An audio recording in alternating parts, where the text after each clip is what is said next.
Representantes da Prefeitura e responsáveis pelas obras de mobilidade não compareceram na audiência pública na Câmara de Ribeirão. A situação frustrou os comerciantes e entidades de classes e está cada vez mais insustentável. Pouco se ouve de maneira objetiva, de maneira clara, concreta, do poder público, o que está sendo feito para compensar ou para amenizar. Essas obras, afetando a forma como está afetando, está matando algumas empresas, está inviabilizando algumas empresas. O movimento contou com a galeria praticamente lotada e formada por comerciantes de várias áreas da cidade, fortemente atingidos pelo andamento das obras. A audiência teria o objetivo de ouvirem de representantes da Prefeitura e de empresas que prestam os serviços uma posição definitiva sobre o andamento que está sendo realizado. Nesta demanda, ficaram frustrados. Ninguém compareceu. E a Secretaria de Obras ou da própria consultora, que poderia responder a vários questionamentos que foram trazidos aqui de forma propositiva, né, para atenuar os problemas que esses lojistas e moradores e prestadores de serviços estão tendo com a obra de forma meio mal planejada. E isso está ficando bem claro no nosso debate aqui hoje. Uma obra de mobilidade já terminada é da Avenida Dom Pedro. O que seria uma solução do problema do trânsito e corredor de ônibus tornou-se um pesadelo aos comerciantes. Aí nós queremos o diálogo da prefeitura para que seja feita conforme o conversado pelo prefeito com os comerciantes antes do início das obras. E não está sendo executado e mudou totalmente a questão do corredor dentro da Dom Pedro, sendo que ele não vai ser mais híbrido, vai ser proibido a vaga de estacionamento e exclusivo para ônibus. Ele traçou uma estatística do faturamento do ano passado com o de agora e ficou alarmado, cerca de 30% a menos, e voltou ao estacionamento. Para ele, seria a única solução, abrindo inclusive uma brecha para um faturamento da Prefeitura. Então, até às 9 não tem o comércio aberto. E das 9 às 16 horas, a pessoa tem o tempo que, se ela não puder parar ou não tiver vaga na adjacente, ela vai conseguir estacionar na avenida. E a prefeitura poderia até colocar o estacionamento rotativo na avenida para esse cliente, para ele parar, consumir e sair, fora do horário de pico. Uma outra situação também foi levantada na audiência, a preocupação com os trabalhadores do comércio, não só os donos de lojas, mas também os seus funcionários. Olha, em todos os sentidos, né?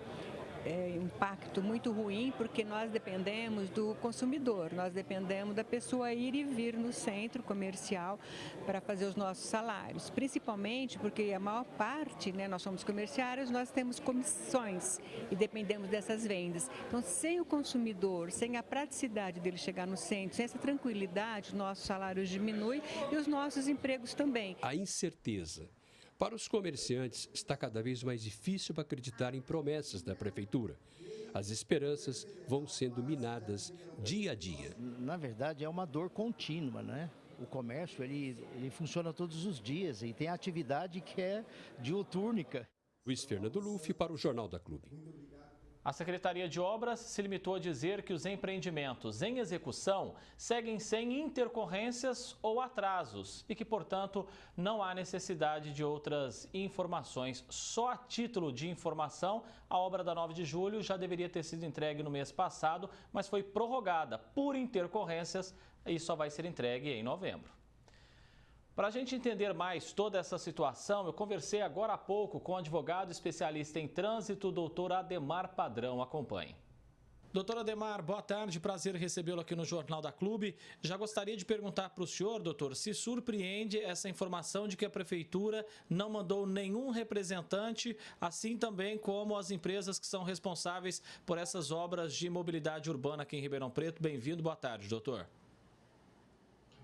Boa tarde, André. Mais uma vez eu agradeço o convite. Boa tarde a todos que acompanham e assistem também o Jornal da Clube. André, na verdade, para mim, não tem novidade nenhuma. É realmente a confirmação do que assistimos desde o primeiro momento que iniciaram as obras, porque a Prefeitura Municipal e também a Câmara Municipal não houve preocupação por parte deles em relação à participação popular, principalmente como determina a lei nacional, a lei federal 12.587, que no artigo 5º, inciso 5, trata justamente da participação democrática em relação à mobilidade. E as obras, na verdade, só decorrem da execução do que é necessário para a mobilidade. Então, para mim, não tem novidade nenhuma. A não participação da Prefeitura e também do prestador de serviço, no caso das obras, é mais um capítulo de que não estão ligando para a questão principal, que é atender a população na necessidade e no anseio. Quando a Prefeitura não manda nenhum representante para essa audiência pública, o Executivo pode ter se resguardado de qualquer saia justa que possa surgir ali nesse momento? Talvez do ponto de vista político, né, e alguns interesses pontuais, sim. Agora, perante a questão da legalidade, ela infringe, de novo, uma regra justamente da Lei 12.587, lei essa que ela, na verdade, passa a se valer a partir de agora, André, porque eu venho falando já enfaticamente há algum tempo. Toda a cidade de Ribeirão Preto está já pagando a tarifa, não só por aqueles aportes que conversamos periodicamente, mas pela legislação, a Prefeitura está colocando a título de pagamento da tarifa uma contribuição de todo o munícipe. E isso vai refletir no IPTU, nas taxas e todos os serviços públicos que vão ser inflacionados para poder cobrir esse rombo. Então, na verdade, essa falta ela é política no sentido de não dar um desgaste para a imagem, talvez até do prefeito, mas ela é, sim, uma infração legal, porque ela tem a obrigação de prestar contas. E a Câmara Municipal tentou isso na data de ontem, e isso não aconteceu. Doutor, os comerciantes do entorno dessas obras de mobilidade têm sofrido demais com queda nas vendas, queda na arrecadação, e aí eu já pergunto para o senhor, porque eles esperavam também, né, um representante da Prefeitura, talvez até para sanar essas dúvidas. Como a Prefeitura pode e deveria estar auxiliando esses comerciantes e de que maneira, doutor? Esse ponto é o ponto principal da nossa conversa, André, porque, veja, não estamos falando aí de uma mobilização pontual. Não são alguns comerciantes. A questão da mobilidade já atingiu toda a cidade. E se hoje assistimos uma parte da população se manifestando, é porque realmente a febre dessa doença começou já a acontecer e se mostrar a público em alguns lugares. Por exemplo, a Avenida Dom Pedro. Ali não é uma questão só de interesse da avenida, é de toda a cidade, por conta do que eu disse. Que toda a cidade está pagando essa situação da mobilidade, das obras, e o resultado não está sendo para aqueles que estão, inclusive, empenhados no pagamento, porque, veja, a justificativa da mobilidade seria melhorar a distribuição das pessoas por toda a cidade, principalmente nelas do trabalho para o comércio e para casa. E isso não está acontecendo. O que vai acontecer é exatamente o contrário. Inclusive, eu digo, aí existe uma ilegalidade no sentido de que os alvarás que estão vigentes, com essa disfunção da questão da mobilidade das obras, praticamente é uma revogação de alvará. Então, o comerciante ele está sendo prejudicado de uma maneira ilegal por parte do poder público, que é quem deveria primar pela legalidade e pelo resultado final da questão do comércio. Isso não está acontecendo. Doutor Ademar Padrão, advogado, inclusive especialista nessa área de mobilidade e trânsito, agradeço a presença do senhor mais uma vez aqui no Jornal da Clube. Um grande abraço, doutor.